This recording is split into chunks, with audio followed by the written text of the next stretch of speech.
What's up? Welcome to the Tedeschi Trucks Podcast. This is episode number 53, and I am Adam Choit. To follow this show, it's at Tedeschi Trucks Podcast on Instagram, and I'm at Adam Choit on Instagram and Twitter if you want to follow me. And I have no affiliation with Tedeschi Trucks Band. This is not an official podcast for anything. I am just a pretty passionate fan, and if you're listening to this episode, I'm guessing there's a pretty good chance that you might be into Tedeschi Trucks Band as well. So please be sure to subscribe and give the show a positive review on iTunes, Apple Podcasts. That's definitely helpful for sure and appreciated.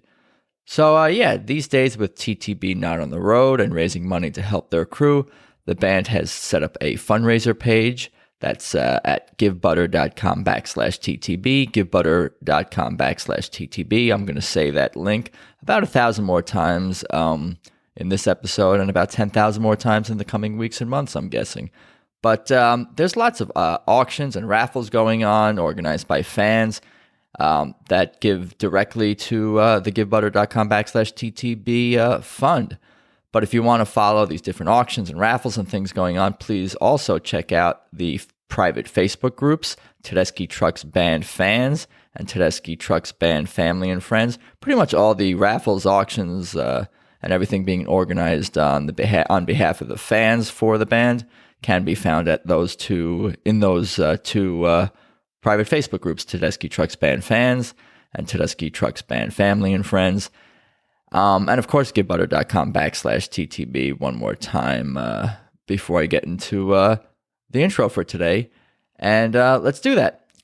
So for today's episode, I'm joined by Tedeschi Trucks Band superfan, Ohio's own Ted Auch, a former guest of this podcast from way back, episode 17. Ted and I catch up. He tells me what his musical young kids are up to, and we dig a little deeper into our overall thoughts about the Fireside sessions. From talking Hear My Dear to our own guitar playing, it was definitely fun to chat with Ted again and just share our love for TTB. Let's just get started. Here's Ted Auch. So it's good to see you today, Ted Auch. Thank you for rejoining me on Zoom here.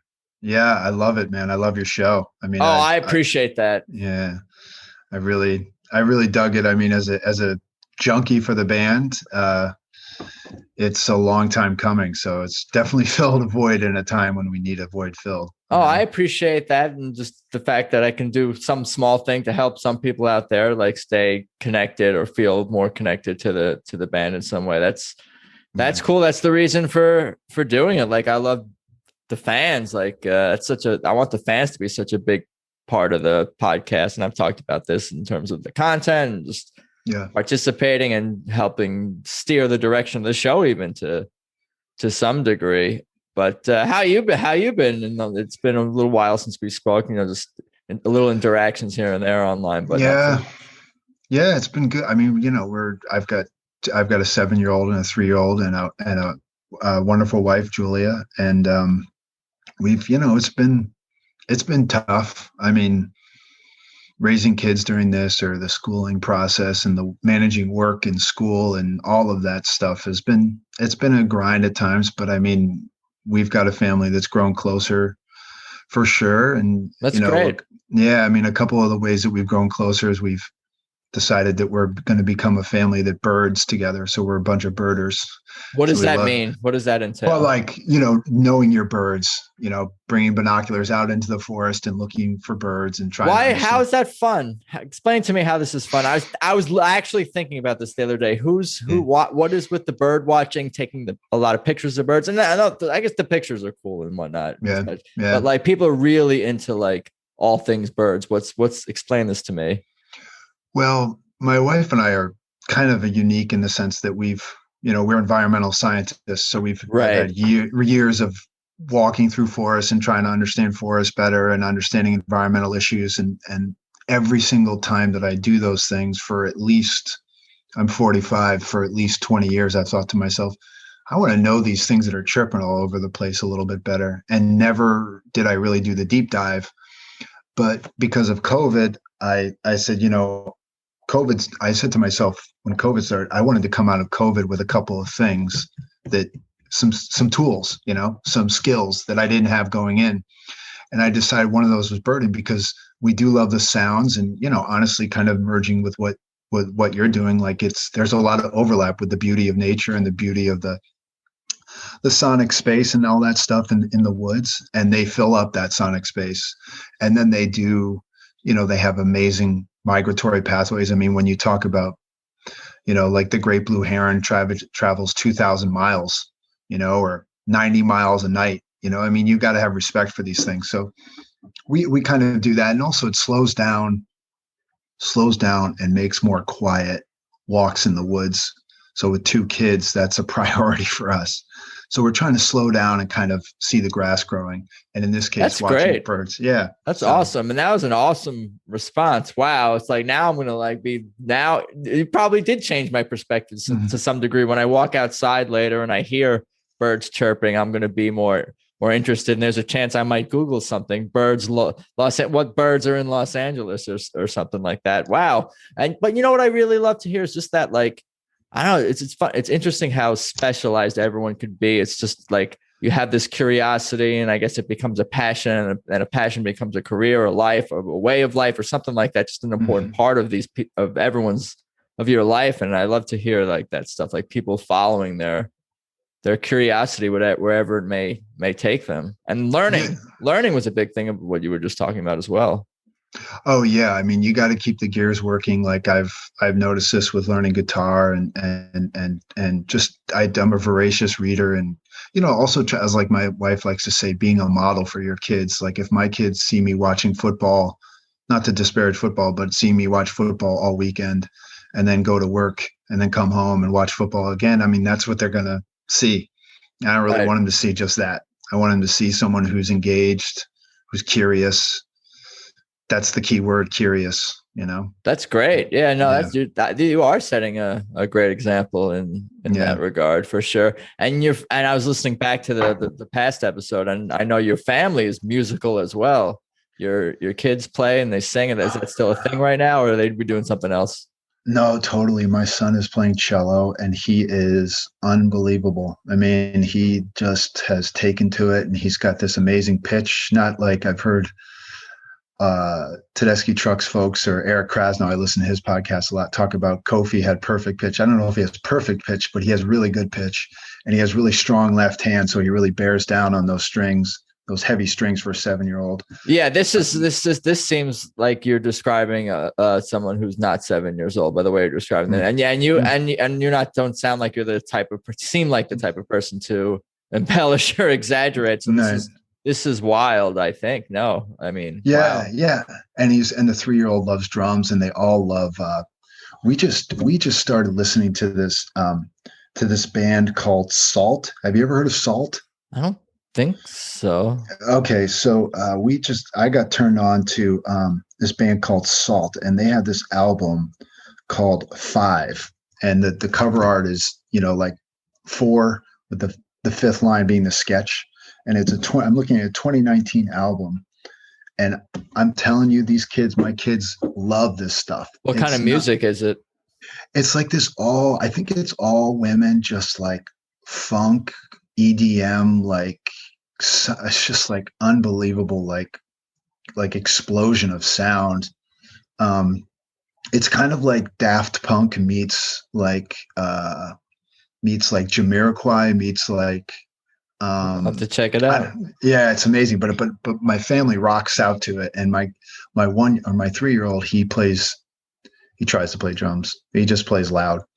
But so yeah, no, the music is still very strong. And my 3-year-old, he knows Tedeschi Trucks right when they come on. Absolutely, he loves them. So how does he react to the band when you put them on? Because their songs are so different. So like, what is it? Just joy on his face, depending on the song. Is he moved by it, the music? Like, well, I mean, what does that look like? Yeah, it's happiness. But I think the signature for him is, well, I think it speaks a lot to Derek's tone. Like when he comes on, that's very obvious, especially for a little kid. I mean, when he needs to be playing guitar, not drums. He's playing the wrong instrument. No, is he not? He's too young. Too young. Hands are too small. And the 7-year-old tried the guitar, and the guitar was just really frustrating because, like, if anyone's listening to this podcast, it's like, it's hard to make something that sounds good right away. And the kids, they push that back. Like he pushed it, and his hands weren't big enough. So, but I think Susan's voice is very distinctive, but Derek's guitar, those two things lead off pretty much every song, right? So like, pretty quickly, right, who you're listening to, because they really have very unique, entryways into your ear. So that's how I see it. And I mean, it's, I think it's like, I've since I've been listening to them, I've gotten really into like the musicians that do what Derek does, which is guitar, chord, amp, nothing in between, like just a very clean channel. And those types of people, kids seem to be able to pick them out pretty quickly because there's not a lot of fluff. There's not a lot of pedal stuff going on. So that seems, that's what I've noticed. But yeah, I mean, one note by Derek or Susan, that. So if we know it, why can't a 3-year-old know it? Especially if they're hearing it all the time, they're gonna catch on to that for sure. Oh, absolutely. I mean, the lead off to your show, I don't know what show that's from, but I mean, right away you're like, yep, that's very obvious who that is. Oh, the Bound for Glory. Yeah, it's Japan. Is June 2019 somewhere. Oh, really? There's no real significance of that to me, other than I'm like, I need to pick a theme, and then I was like listening. I'm like, I'm going to take something from archive. I'm like, oh, that sounds good. Just talking over that. Something I knew I wasn't going to talk over lyrics. I figured that's probably not ideal for an intro. Yeah. Cool. What else have you been listening to these days? I mean, did you just kind of just tell me? No. We, but I will say that, like, speaking to kind of jumping ahead, like the Fireside sessions, he talked about Cowboy, the band Cowboy. I think it was in Fireside session number 3 when it was just Derek and Susan. I'm looking through he was talking about that song. I think it was All My Friends. Yeah, it was All My Friends. Yeah. And he was talking about how his dad used to love that band. So I went and looked up Cowboy, and I mean, that album blew me away. Not only did it blow me away, but I passed it on to my father-in-law, who was a huge music addict. He had never heard of it, and he came to visit us after they had their shots, and he and I were on the phone with one of his friends back home, like, thank you for turning me on to this band Cowboy. I'm like, it's not me, it's Derek Trucks. He turned me on. And now I have homework to do as well, I believe. What genre kind of music is? Obviously, I know the song All My Friends, so I could kind of like hear that in my head. I mean, Cowboy is, it's kind of what you would think. I mean, it's like early 70s, like Southern rock, but not the like schmaltzy Confederate flag stuff, like right, very almond-y, like, but the album that I would suggest is 5 Will Get You 10. 5 apostrophe ill get you 10. It's an amazing album.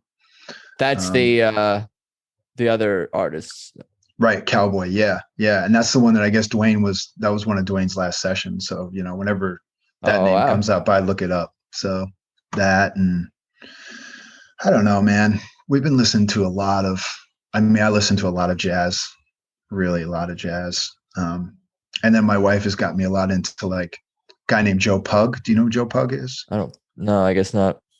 Yeah, Joe Pug is really good songwriter, and he's done every Sunday night at 9. He does this thing since COVID started where he plays some of his songs from his basement. And, it's kind of like some of these people, it's just like, you really feel for these artists, including the folks in this band, but elsewhere, it's just like, I can't even imagine as someone who's not a struggling artist, what it must be like right now.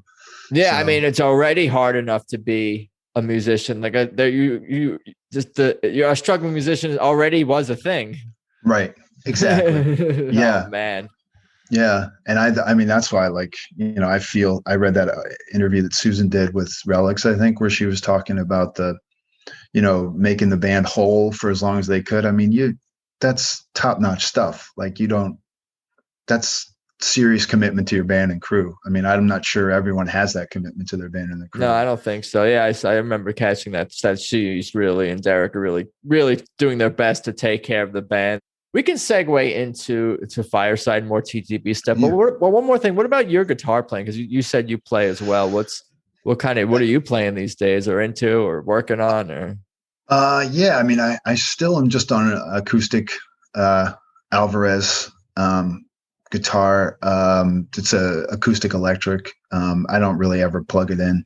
And most of what I've just been playing is what sounds good to me. I don't really play to the song. I mean, I've been working on some of Derek's stuff, not on the slide stuff. I'm not even going there, but I've been working a lot on like my right hand and finger picking and the like, and trying to go in and out of that and actually using a pick, and just working a lot on scales and mixing up scales and chords, and just I find myself doing a lot of like in and out of chord progressions, and then I'm like, oh yeah, I think I know what that song is, and it's some song I've heard. So then I try to go with that, but I very rarely go too far with that. I'm trying to like make my own stuff. Not because I just, that's how I roll, like I want to do it for the sake of it. And I think a lot of these folks, like some of the stuff that they listen to, like Ali Akbar Khan and some of that stuff, just getting the most out of one string, just pounding away. And that's been a lot of what I've been doing. So yeah, I think it's gone pretty well, doing a lot of stuff with like harmonics and just going in and out of, as I said, the blues scales, but just all the scales, working on them, trying to make sense of them. And I have pretty big hands, so I can get to some stuff that some people probably can't get to. Those so that's blues shuffles, that seventh note on the blues shuffle or whatever. That's right. Yeah, exactly. So yeah, that's been what I've been doing. I've been working pretty hard on it. I mean, it's probably maybe an hour a day if I can do that. That's great. Wow. Yeah. You're good at managing your time. If you're playing guitar an hour a day and raising a family and having a job and all these things, but you're probably able to listen to music throughout a lot of, or maybe at least a good portion of your day or some of it as well. It sounds like you're able to make time to listen. Yeah. I mean, I kind of, it's a hectic environment with kids and during COVID. And I bet. To be honest, I don't really thrive on a lot of chaos like noise and stuff. So I try to do things that can bring it down, which is the birding thing, which is playing music, quiet music, Coltrane, Miles, that stuff, and playing music myself so that hopefully people can come to me. Yeah, it sets the tone. It sets the tone. You're creating atmosphere. It's smart. It's probably better than yelling shut up to everyone in your family. Which happens to. Yeah. you got to space last those resort. Last resort. Exactly. I guess. Yeah, I definitely relate to a lot of the guitar playing stuff that you're talking about. And I'm myself working on similar stuff all the time for sure. It's fun. It's like limitless. Oh, it really is, man. It really is. And it's like, that's what I've really enjoyed about Tedeschi Trucks, and it's what I enjoyed about like my first favorite band, which was Fish, because they introduced me to a whole bunch of stuff that I would have never found on my own. Like people talk about Fish as like, weed smoking and this, but honestly, like listening to them and hearing who they liked turned me on to Pat Metheny, Larry Coryell. Like, I mean, the list goes on for people they turned me on to that I would have never found on my own. And then fast forward to, when I got the Tedeschi Trucks virus, they turned me on to a lot of, I knew blues, I knew the Three Kings, I knew a lot of blues guys, but some of the other stuff like that Derek talks about, I've gotten into that heavy, like Book of White and some of these other obscure names that I had never heard of. So that's been really great. And that's what I love. The number one thing I love about bands is how they make you feel. The number two thing is the musicality, which obviously TTB has in spades. But the third thing is like what they turn you on to, because if it's just them, then what did they do? What got them to this point? You're probably going to like it because it was important to them, so. Yeah, I got you. Yeah, if you've been a Tedeschi Trucks Band fan for any extended period of time, they've definitely introduced you to something you didn't know. I feel like unless you're like you're yeah, what do you call it? Like a music buff almost. And if they are introducing you to stuff, like myself has been introduced to countless amounts of music and artists and bands from, what Tedeschi Trucks Band plays or what Susan and Derek talk about, their influences. Like everyone's been introduced to something from that band. Yeah. That's my feeling, my thought. Yeah, absolutely. And it's always a good thing. I mean, even, I didn't know. I mean, I guess like I think about like when Gabe Dixon came on, some of the songs that they do with him, like Don't Keep Me Wondering. That's obviously, I knew that song very well. Everyone loves the Almonds, or you should love the Almonds. But like hearing him play it with them, and then like this whole band Cowboy, I mean, that's a band I would have never heard of. And people that know more about music than me had never heard of them. So it was like, that felt really good to get my father-in-law onto a band he had never heard about. So, that's really important. Yeah. I bet the band these music artists take pride in, they sort of probably have a general idea of who in the music industry maybe hasn't got the notoriety, the attention, or maybe someone who's not as well remembered or not as much like in the mainstream or popular. And I think they try to make some of those choices with their songs and artists that they cover and talk about as well. Like they're very aware of music history and who's become before them, just to speak generally about Susan and Derek and the band. Oh, yeah. I mean, I remember the first song that did that for me with them was Volunteered Slavery, which is a Rosan Roland Kirk song. And when I heard them do that, I mean, that was my come to Jesus moment with them. I was like, are you freaking kidding me? Did they just do that song? Because I knew that song well. Right. I mean, right. Yeah. I remember you talked about it in the previous episode. Okay. It's cool that because I can tell how that was like a crucial moment for you. Cause like thinking about it now and today, like you're a big jazz guy. That seems like that's always been Miles and Coltrane, all these people. It's always been like a big part of like what you're into and more like eclectic, perhaps even obscure type music. So for you to hear TTB do this song totally out of the blue that and maybe not everyone knows, that they're like you connected with them.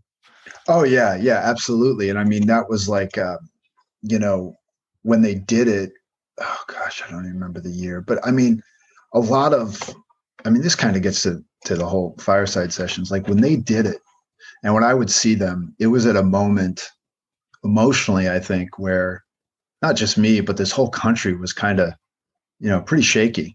And like to hear Susan, I always call it her lecture period, whenever she like gets up there and she mixes her voice with like just scolding people. I love when she does that. Like I remember Chicago Theater one night she did it and she was just, I forget what song it was, but it was just like, she went right into this, like telling everyone how it needed to be. And it was like, it was really beautiful because it was, something had happened in Washington that day that I won't, we all can assume what that was. And she just was like, no, like, that's not cool. And I don't care who's in this audience right now. I'm going to say that's not cool. And if you walk out, sorry, this isn't for you. But like they emotionally, I was keeping some notes on the Fireside sessions. I love that. That's hilarious, but great at the same time. Yeah, no, I was thinking to myself that when those things came on, when they did, I think it was the first show they did, It's So Heavy. And when she was singing that, I was pretty, I guess I was emotional, but I was just like, Jesus Christ, these guys really do. They hit you. They nailed. Dude, I don't even want to talk about what was going on at my apartment when songs like "It's So Heavy" were being played by this band, and I haven't seen them in years or whatever. Right. Like you can only imagine what's going on over here. But I feel what you're saying here. It's emotional to see them and hear them, and especially to play these types of songs that are ballads, so to speak, I guess. Oh yeah. It's really one of those. I mean, I've thought about like the role, what they do for you I think that they're very cognizant of this, which is even better because they don't like shy away from it. It's like they know that music moves people, and they're fine with that, and they lean into it, versus like, maybe some other folks who kind of shy away from the emotional component. I mean, especially at the time when their ascension, or the ascension that I knew about, was coincided with some crazy stuff, and they were like, yeah, it's cool if you lean on us for that. I mean, we're there for you. I mean, within reason, and like, that's nice to know that, versus some sort of like, vapid whatever, I don't know, some poor representation of what music needs to be. I mean, whenever we used to see them, I mean, this, like, I've never felt cheated by them. That's my thought I was having while you were saying what you were just saying before, that like every moment has effort and emotion and feeling put into it from all 12 members at all times. Absolutely. And that's why, like, these things that they've been doing, these placeholders, these fireside things, it's like there's wonderfulness about it, but there's also just like, boy, you miss all of them. Like, you miss them all together, like, right. Like, what was the one that they did? They did, Loving You Is Sweeter Than Candy, that song. I was listening to them do that, and I had it just in the earbuds. I wasn't when I was watching it. And I was just like, boy, I really miss, Alicia and all the singers, on that song. Right. And it's beautiful what you're hearing, but you're like, boy, the full weight of that band is something else. But I filled in the parts in my head. Yeah. Played them in my mind. Yeah. That's nice, man. But I mean, I talked about a lot of the stuff, how I kind of did like some of the skeleton, bare bonesy versions of the song, because I almost like it's almost like a behind the scenes look into the song itself to some degree, just hearing Derek, on an acoustic guitar, or just, one of the smaller lineups, or a lineup we haven't seen. It's like I'm getting a breakdown of how this, what the bare bones essential elements you need to actually like have this song, I guess, be played is sort of interesting to me. Yeah. Yeah. I mean, they came out, I think it was the first show they came out with Statesboro Blues, and it was like, right. Oh man, these mother effers, they've been waiting to do this for a while now, because they came out like bats out of hell. And Derek specifically was just like, I mean, that dude, man, when his right hand just starts going like supersonic, it's like, yeah, how the hell is that happening? And then I just, I was thinking about that show, because at the end, she was talking about how he broke 3 strings. And I remember watching 2 of them. I didn't know about the third one, but I remember watching 2. It's just, it always amazes me that when he breaks those strings, and that he just, nothing, it's fine. You wouldn't even notice if you didn't see it. Right. You wouldn't notice on the recording. You'd just be like, oh, those are the choices that he made musically. Yeah, exactly. Essentially. Exactly.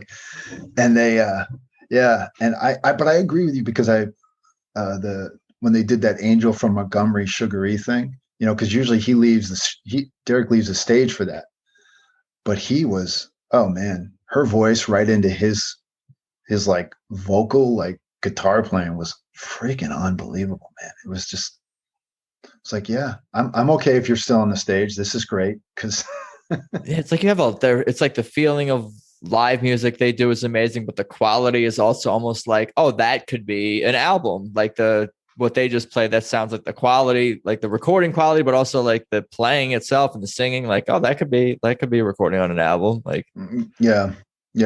What was your favorite part? What stuck with you from these things? What stuck with me the most from Fireside? Oh man, like I liked, I mean, what it is? I really liked hearing the first and second songs like every week, like after not having it, and then hearing it. Like I think whatever that is, was almost, maybe it's just something about the first and second songs. But I remember Anyhow was really good, and I think Mark was there for that one. And When Will I Begin is always, good for sure. The first time, I think I don't know, I forget if that was just Susan and Derek. What else? I mean, I have to think about it more, because I just I really love it all. I mean, Suzanne was great. Oh, that was unbelievable. The Neil Casal song, all these things that I'm discovering, really, that's maybe what jumps out at me the most. Those songs that I was discovering and then listening to original versions of and the TTB ones over and over when and whatever. I love it all. I'm like the wrong person to ask that question to. For me to answer that question, I would have to like really like go through all the songs, like have all like whatever amount of songs in front of me, so I can have like the make an informed decision. Otherwise, it's just like I love everything. Yeah, Ultimate fanboy podcast. Yeah, no. I mean, it was like, I mean, as I said at the outset, I mean, there was a vacuum for them. I mean, finding out that their summer tours. I mean, I had my brother-in-law and I had grand plans for the Florida run at the end of the summer. Going down there. My parents have a place in Naples, and we had plans to go down there and then do a bunch of those shows, and then, maybe bring the family and hang out on the beach and use some vacation time. But that was brutal when they decided. I understand it, but it was tough to know that it's going to be that much longer till we see them. Are they doing has everything been postponed or canceled, or are they doing some smaller things? Because didn't they say they were going to do like some smaller shows or something like that? Yeah, they did.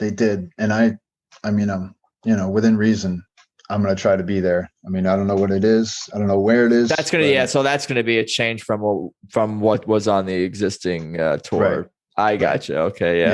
Yeah. But Suzanne was, getting back to the Fireside, Suzanne was unbelievable. That was like, I mean, that was a game changer. When I looked it up, I was like, who is this? What is this?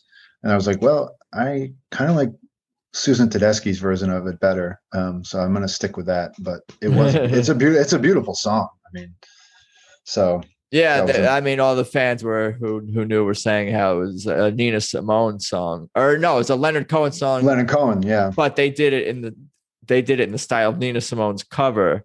Right. Of the song TTB. Right. Yeah. I haven't dug too much into the Leonard Cohen version, but I was listening to the Nina Simone version a lot.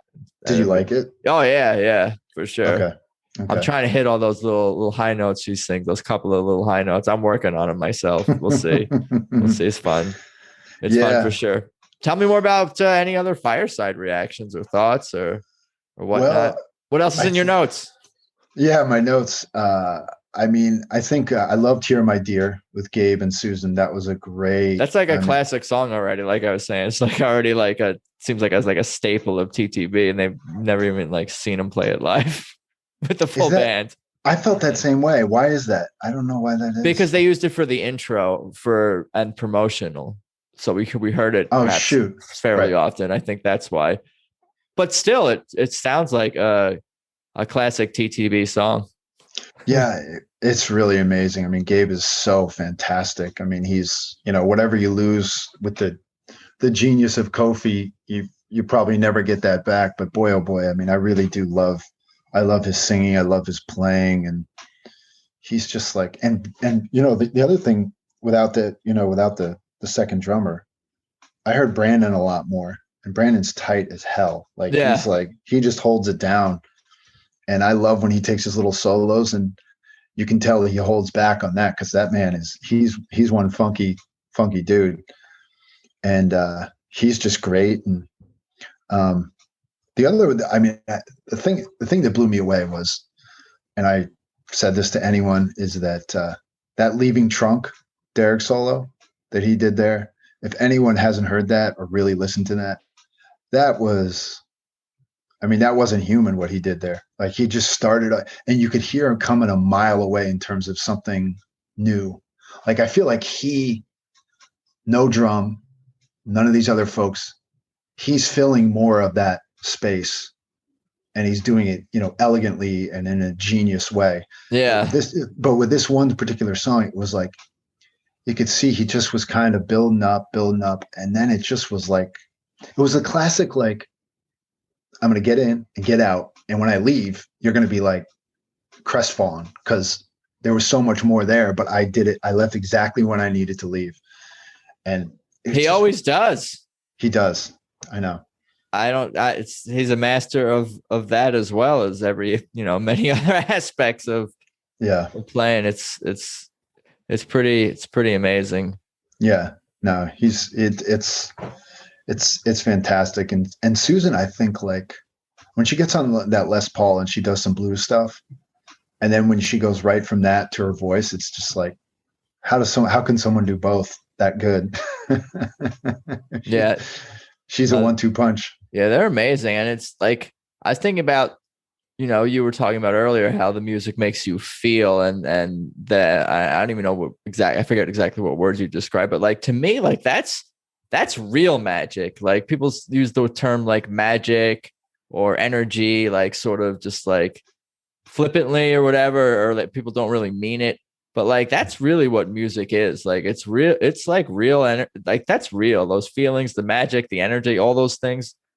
Like, it's real. Like, that's kind of the conclusion that I've come to. And it changes the way people feel about themselves and each other, and affects us emotionally. Like, I don't know. I'm sure scientists and people who've studied how music literally affects the brain and like what that all means and entails. But just speaking generally, like, I'm more like humbled by music than I am ever. And I have more of a respect for it, I think, than I ever had. I've always loved it, but I think I've developed more of a respect for the legit power it has. Since COVID? I think just more over the last few, just with each passing day, week, month, and year. And I think that's become a part of it. The fact that maybe I'm spending more time listening to different kinds of music. We even talked about, I think, on the our previous episode, how you were listening to more music that suited whatever mood you were in at the time. And then I said that I was doing that without even knowing I was doing that. But I think what really has helped me, like, or pushed me in this direction with these more increased respect for music itself, is the fact that I hear all these other people talking about how music has affected them, and really, it's a kind of a cliche, but like, got them through stuff. But it does get you through stuff. Like, literally, it's not just like, a distraction. It's like, changes your, I don't know, the way you can change your mind, and if the body and the mind are all connected, and I don't know. We could go pretty deep into the metaphysical stuff and the body, mind, and soul connection, which I'm not an expert on, but I'm certainly curious about it and interested in these types of topics. Yeah, I mean, it's funny you say that, because I just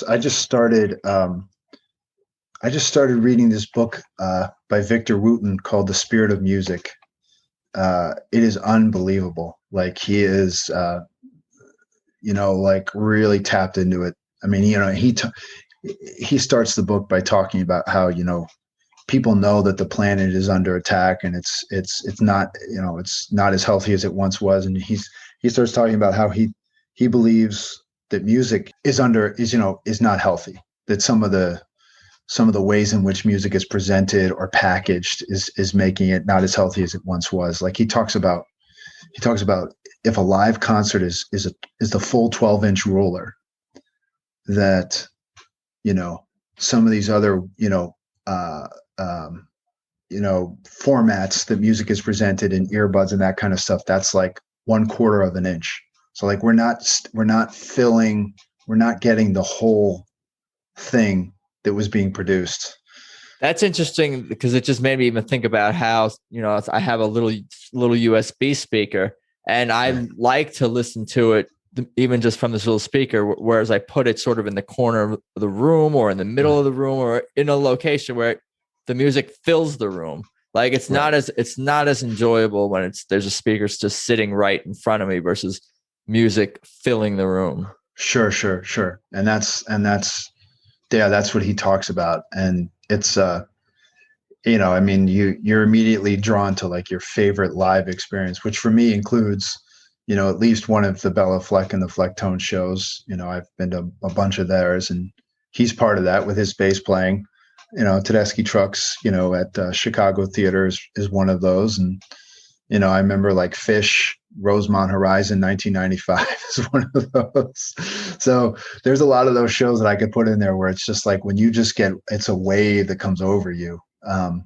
You can't beat that. And you're right, it does change you. I mean, it changes you for sure. And I've noticed that with my kids, like sometimes, and I really love this band, but when we play like the Beastie Boys Sabotage, like when that gets heavy and like they get angry, it gets very, it doesn't get violent, but it's like there's a lot of built up rage, yeah, hormones.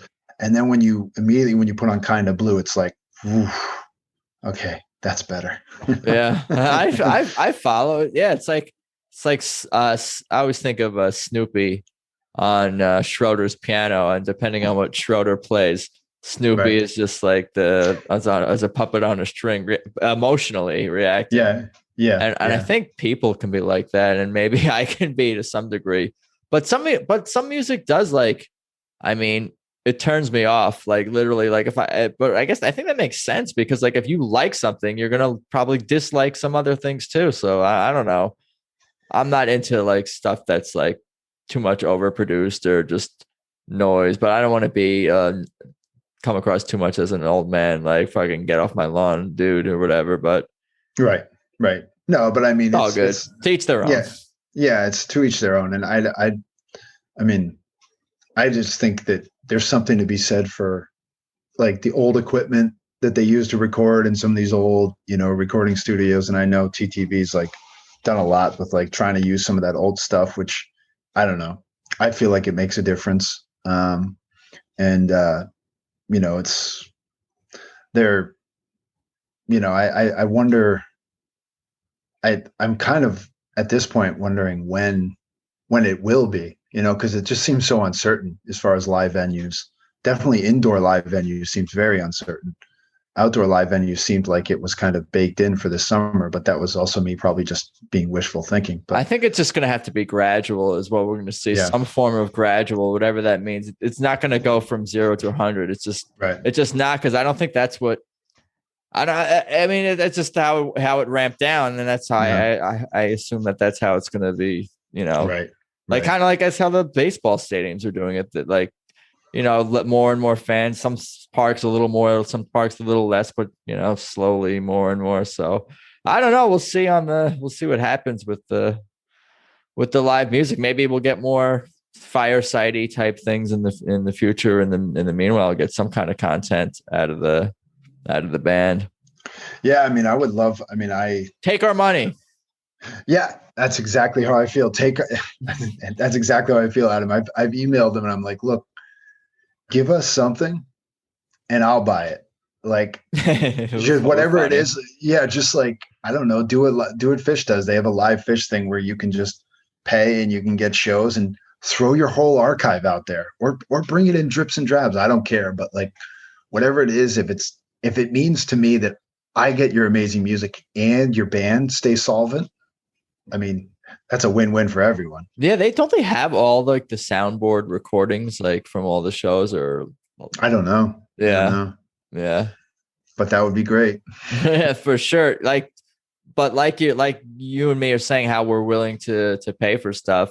Like that's part of how, what's going on with the Give Butter, and it's pretty inspiring to see like everyone doing their best to support the band, including yourself. I saw as I went through every donation on there just to, it's a long story. Oh, no, they deserve it. I mean, they deserve it. And you think about like Alicia and, all these Kebby and all these people. And just, I mean, I don't have any idea, nor do I want to know the finances of Derek and Susan themselves. I'm assuming they're okay, but I mean, the rest of those folks, it's probably a tough road they're hoeing right now. So, if we can help, we should help.